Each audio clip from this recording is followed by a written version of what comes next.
Hello, in this video I want to talk about emotional abuse, what it is, and the tools the abuser uses to tie you up in their invisible chains. You will not get closure, so it's really helpful to understand what and why you feel the way that you do, and understand what comes next and the healing that needs to be done. Hello, my name's Elizabeth Goddard from the Divorce Sanctuary. On this channel I talk about healing from emotional abuse and divorcing both physically and emotionally from the abuser. If you're new to the channel, please don't forget to like and subscribe, and if you're returning, thank you and welcome back, and thank you so much to all my new subscribers over the last few weeks. It's been absolutely amazing. Thank you so much. Emotional abuse is insidious, which is proceeding in a general, subtle way, but with very harmful effects. Unlike physical abuse, damage caused puts you in a state of confusion. You had no idea the abuse was taking place. Like Chinese water torture, it happened very, very slowly, and it turned you insane. Through my own healing journey, I know the damage emotional abuse leaves in your life, physically, mentally, emotionally, spiritually, and financially, and how hard not only to walk away but to recover from. It was a game and I didn't have the rules. Each time I thought I understood them, they were changed. Emotional abuse is a pattern of behaviour. One person uses fear, humiliation, guilt, or manipulation tactics to gain power over the other. Unlike physical abuse, it often goes unnoticed, and the damage it caused puts you in a state of confusion, as you had no idea it was taking place. It happened very slowly and turned you insane. They chipped away at your self-esteem and you began to doubt your perceptions and reality. And the abuser used many tactics to trap you and gain this power and control over you, your life, and your finances. They manipulated you into believing they were protecting you when in fact they were actually abusing you. The cycle of abuse is made up of 3 elements: idealization, devaluation, and discard. And each element is carried out with precision for the desired results. The chaos is the destruction left at the end of a relationship. The abuser walks away without a backward glance, having secured in place their next source of supply. And you may be at this point trying to understand what happened, and you may be trying to label the abuser. Your abuser is so empty inside. Once they've sucked out your soul, they leave. And you very possibly experienced idealization where you were the center of their world. They told you how amazing you were. They showered you with gifts and meals out or days out. But over a period of time, this changed. Suddenly, the things they loved about you were turned against you.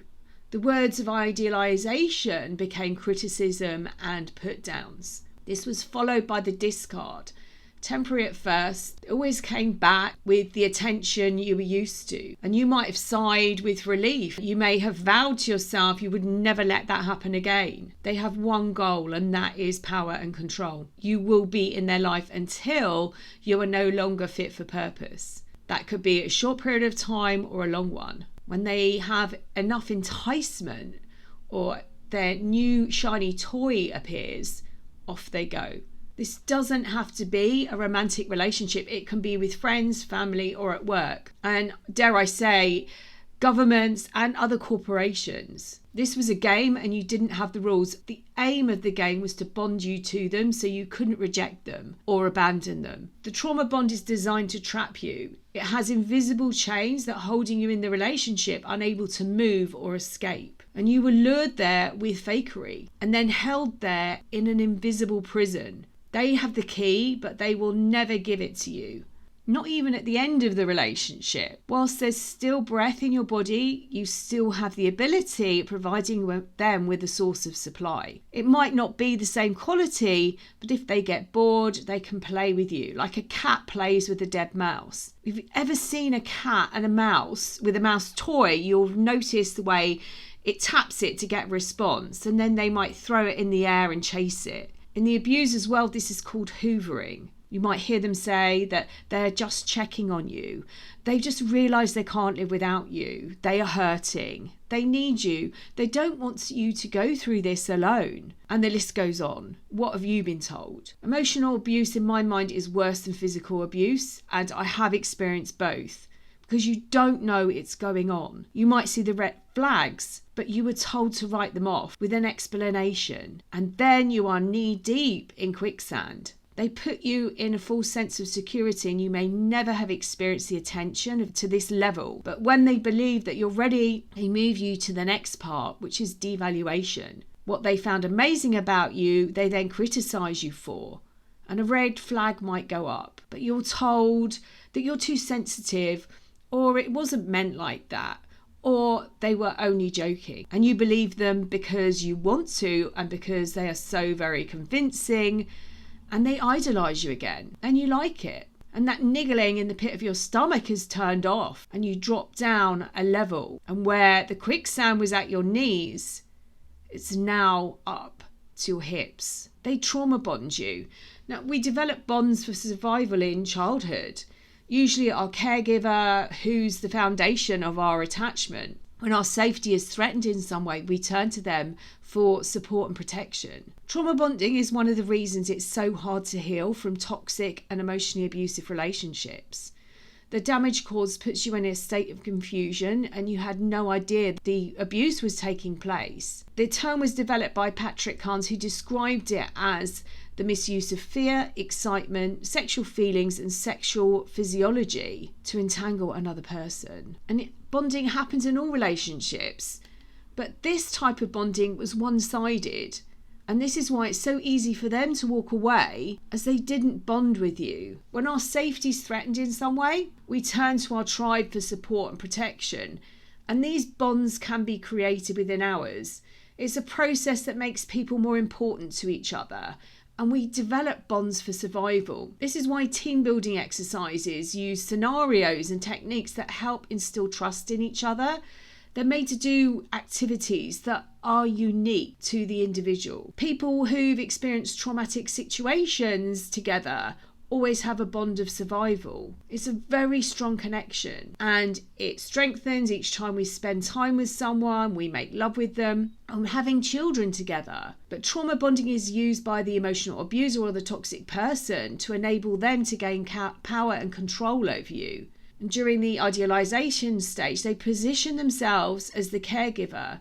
So they're showering you with attention, gifts, meals, and days out, manufacturing a love you may not have experienced before. And they then start this devaluation with these slight put downs and maybe triangulation or gaslighting.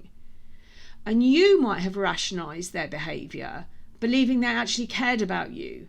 And this is creating even more bonds. And this was the reason you were so connected to them. And when the relationship ended, you wondered how you would survive. Trauma bonding made it hard to enforce boundaries, and which is why it's so painful to stay away from them. They got you addicted to oxytocin and dopamine through that love bombing stage. And once they've done that, they start to introduce situations that release stress hormones. And this is done by the slight put downs and creating drama, manufacturing these emotions. So when they threaten your safety through their bad behaviour, you turn to them for help and protection. And you rationalise this behaviour believing they care about you. This created further bonding, which is the reason you felt so connected to them. When the relationship finished, your stress levels are so high, you experience fear and you can't imagine life without them. They, on the other hand, play the victim,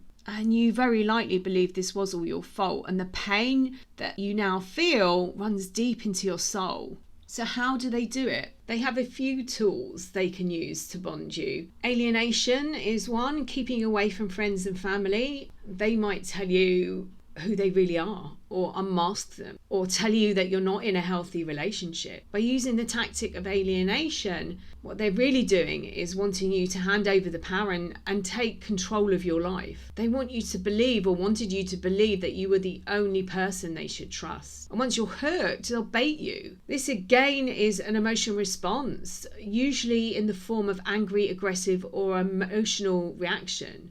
The normally easygoing you might have found yourself experiencing emotions that are completely foreign to you. And during the idealization stage, they encouraged you to share your insecurities, and you might remember that they shared the same ones. At the end of the relationship, they knew what buttons to press to extract a reaction from you. Another tool is belittling, the put downs that are masked by fake friendliness or advice, or they might have offered words of wisdom. These are designed to make the abuser feel better about themselves, making them feel knowledgeable. They might have used belittling tactics during the devaluation stage, designed to knock you off that pedestal that they'd placed you on. They use this technique to make sure that you were more invested in the relationship than you were in yourself. It's designed to confuse you and to maintain power and control. Each time it happened, you worked harder to get back on that pedestal. You were left confused and unsure how to react, and you might have found yourself walking on eggshells, trying to understand what you did wrong. To the outside world, they were telling everybody how amazing you were, but behind closed doors, those messages are mixed with subtle put downs and words of conflicting advice. Nothing made sense. They might have used blame shifting, which is a tactic to disguise their behaviour and their actions, take the focus off them. Because they can't take responsibility for their actions, they shift the blame onto you or onto another person. And this might have sounded like, well, if you hadn't done, or I wouldn't have to do it if you. Of course, they wouldn't have behaved or reacted in the way they did. When your intuition is telling you that something was wrong and you tried to discuss it, the conversation transferred back to you and your behaviour. By playing the victim, they aren't to blame for their actions. And it served another purpose. They got the supply of attention that they so desperately needed. Blame shifting is used to minimise another person's feeling. They might have used circular conversations that left you confused, or they might have guilt-tripped you with their pity stories. Do you remember the stories they told you about their crazy ex? They don't seem so crazy now, do they? Can you now begin to understand what they went through? Circular conversations is another tool. These are arguments that go on endlessly. You believe that you've got some form of resolution, but they are resurrected again, repeating the same pattern, leaving you confused and exhausted. If you experienced this, it wasn't about understanding, and it certainly wasn't about compromise. Coercive control is described as an act or a pattern of assault carried out through forms of threat, humiliation, and intimidation. It is emotional abuse, and it's used to harm, punish, and frighten the victim. This form of behaviour is to make the victim dependent on the abuser, isolating them from friends and family. They exploit them, deprive them from their independence, regulate their everyday behaviour. Coercive behaviour does not relate to one single incident. It's a pattern that occurs over time. And I'll put my link to the video on coercive control in the description box below. Perhaps you experienced fake tears, finding the abuser crying over a situation or using tears to manipulate your feelings. And there's the fake future, the future you created together that was manufactured during the idealization stage, when they listened to your every word and watched your every move, possibly stalking you on any social media accounts. Nothing about that future was real, but the stories around it were so believable, and they took just enough of your dreams for the future, which they intertwined into the fake future they created with you. So you believed that they were as invested in the relationship as you were. You need to grieve the future as well as the loss of the relationship. You believed in it. And you gave so much of yourself up. You stayed in the relationship for too long. And just like a slot machine, too afraid to walk away, the promise of the future held you there. And one of their favourite tools is gaslighting, a covert way of distorting another person's perception of reality, making them question their sanity and their memory. You can't trust yourself or your perception. You start to believe the abuser's version of events, and slowly they began to take over your life. Gaslighting was used to make you feel something was wrong with you. They used tactics to deflect from their behaviour, making you feel that you were mentally unstable, or that you were overreacting. For people healing from these relationships, it can cause emotional confusion and anxiety. And eventually, you may have started to wonder what was happening and that you couldn't trust your own judgment. During the relationship, you were programmed, so everything you experienced was everything that you were looking for. And that's why it's so hard to let go. Just as the person standing at the slot machine finds it hard to walk away, so did you. You had invested so much. And even though you saw the red flags, they hooked you up to oxytocin and dopamine. And like a drug addict, at the end of a relationship, you're trying to get your fix. And during their cycle of abuse, they created drama and situations where you learnt to fight for their attention and you were then rewarded. And now the relationship has ended, you're left with feelings of loneliness and low self-esteem, wondering what you did wrong. They created jealousy. So if you're jealous, it's being upset and angry because someone that you love seems interested in another person or someone has something that you want. You might feel jealous if you fear you're about to lose something or someone. Children can become jealous if they see that their parents' love and attention is going to other people. If there's more than one child in the home, it can appear as sibling rivalry, causing angst between the children over toys and attention. But jealousy in these relationships is different. It was manufactured for the purpose of causing emotion and attachment. The emotional abuser used techniques like triangulation to create jealousy. They wanted you to be jealous of other people. It's part of their game. In order to take control of your life, they needed to crush your self-esteem. They create jealousy in the relationships as part of the trauma bonding and the mindfuckery to make you believe you're going crazy. And they then blame shift, telling you it's all your fault and you have trust issues. This is done for their benefit. It turns the focus on them. Remember, it does not matter where the attention comes from or whether it's negative or positive. In their mind, it's a simple mathematical equation. Attention equals supply. They use masks and play different roles for different people. At the beginning of the relationship, while you were being idolized, you were disclosing the details about yourself and what you were looking for in a relationship. Everything you said and did was heard and noted. And then they went to work creating that character. And they do this because of their low self-esteem. And to some degree, we all wear masks from time to time.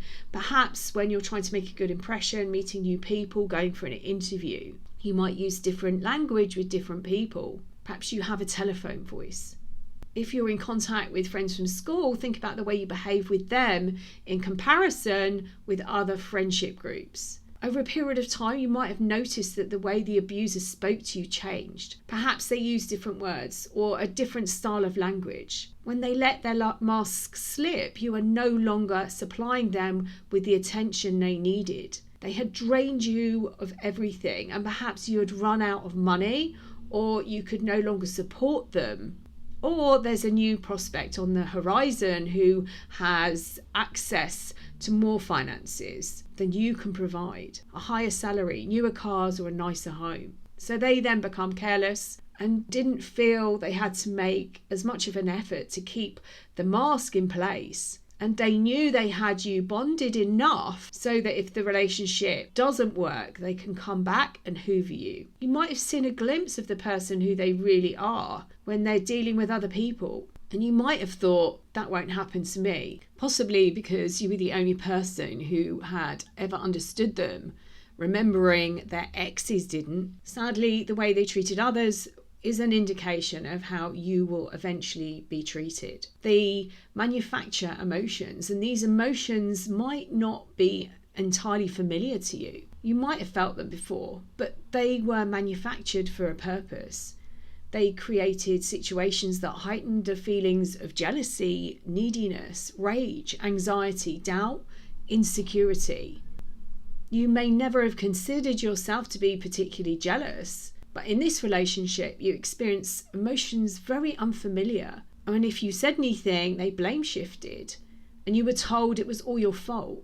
And the emotions are manufactured from triangulation, from ghosting, devaluation, and the trauma bonding. Your abuser is a very insecure person, and they needed to make sure you were hooked to ensure that you weren't going to abandon them. This was a game, and they love playing with people's emotions. They love to see how much control they can gain over everyone. And this started really early in the relationship. Little steps to see if you would move your boundaries, because if you did, they knew that they could just keep pushing at them. Mindfuckery is a term used to describe the mental confusion inflicted deliberately by another person when the words don't match the action. He says he loves me. Why would he do that? Mindfuckery is a collision of cognitive dissonance and gaslighting. It's the mental confusion that happens in such a covert way that it distorts your reality, making you question your sanity and your memory. Your intuition told you that something was wrong, or you didn't believe the story they were telling you. They lied to you, and you ended up questioning yourself, whilst they minimized your feelings. Your brain went into hibernation, and it protects you from further damage. Our bodies have this amazing way of looking after us.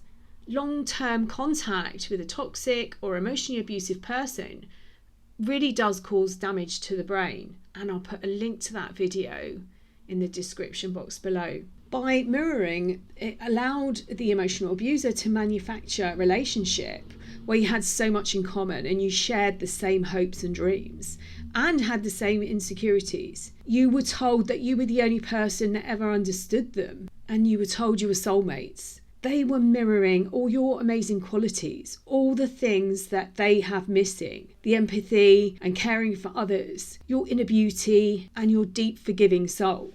There are so many other tools that they've got, like shaming and the silent treatment and lying and projecting. Triangulation is one that they love as well. These insecure people used it to manufacture your emotions of jealousy and insecurity. It's used for supply. They might have surrounded themselves with or talked about members of the opposite sex, friends, colleagues, former lovers who initially they told you these awful stories about, and future lovers. They create an illusion of popularity. Triangulation was used to create jealousy and tension. It's a very specific pattern that's used during the devaluation stage, and maybe there was a sprinkling of it during the idealization to gain control. Triangulation's used on a regular basis to give the illusion that they're in high demand, keeping you on your toes, making sure that you're well aware of what you need to do to be kept in the inner circle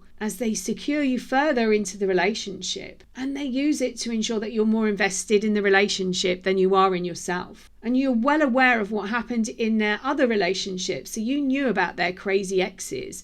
You knew what went wrong in those relationships. But you're so hooked up to the attention you received, you didn't want to let go of that drug. It's a game, and you didn't have the rules. And they love turning people against each other. And they got an even bigger kick when it was about them. It also happens in families, and you might have experienced it growing up. Children are pitted against each other. It's the golden child and the scapegoat.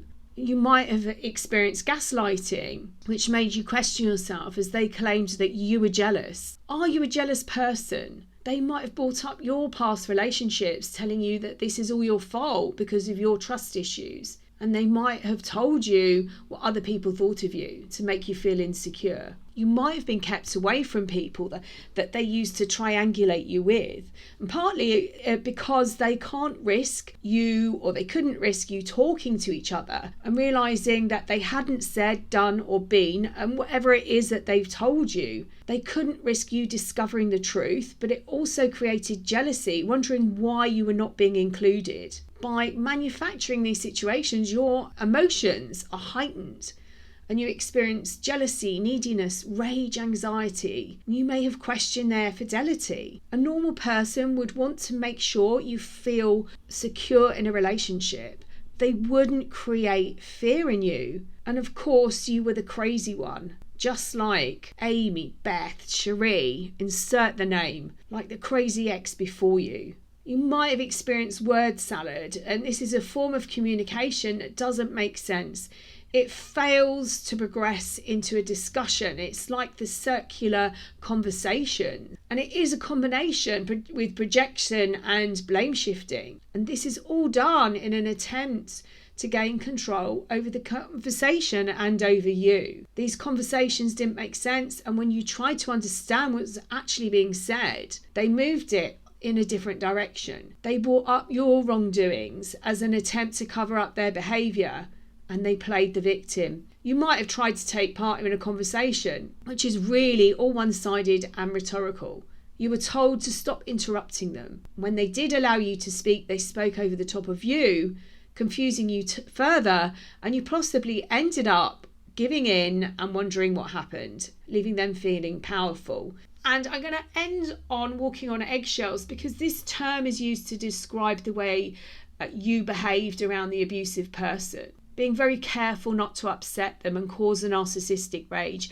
You tiptoed around them or a situation in order to protect yourself, your children, and those people around you. And you might have avoided saying or doing things just to keep the peace. Any abuse is horrific, but emotional abuse is silent. It isn't until you come out of the relationship, usually, that you start to realise what was actually happening. You live in an unknown fear, jumping at the slightest sound, anticipating their needs, including a change in atmosphere around them and jumping in and fawning. I was left a shell of my former self. I'd lost everything. I was broke and I was broken. I was stuck in a cycle of questioning and doubting myself. If only I'd said, if only I hadn't said, maybe if I'd done, maybe if I hadn't done.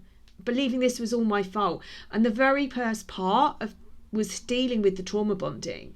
I then realised the outcome wouldn't have changed if I'd said or done something differently, and that closure wasn't something that I was going to get.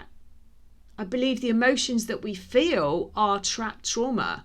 We experience them over and over again until we remove them completely from our bodies. We need to get to the core of these issues, to the root cause. And much like a verruca, if any tiny part of that root is left, it will lie dormant until it's triggered again. I hope you found this video useful. If you'd like to find out more about working with me, put the links below, as well as the link to my free workbook on self-care and both my books, Finding Lily and the A to Z of Emotional Abuse. Please don't forget to like and subscribe to the channel, and I'm sending you loads and loads and loads of love.